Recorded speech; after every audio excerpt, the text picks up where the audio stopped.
प्यारे बच्चों, आज हम पढ़ेंगे ते का मस्वतों के साथ जोड़।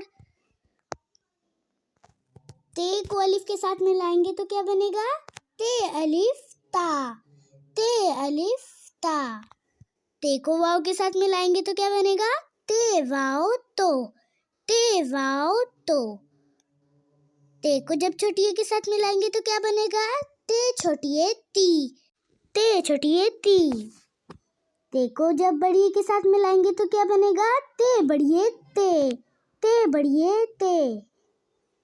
आए दोबारा पढ़ें। ते को जब अलिफ के साथ मिलाएंगे तो क्या बनेगा? ते अलिफ ता। ते को जब वाव के साथ मिलाएंगे तो क्या बनेगा? ते वाव तो, ते वाव तो। ते को जब छोटी ए के साथ मिलाएंगे तो क्या बनेगा? ते छोटी ए ती, ते छोटी ए ती। ते को जब बड़ी ए के साथ मिलाएंगे तो क्या बनेगा?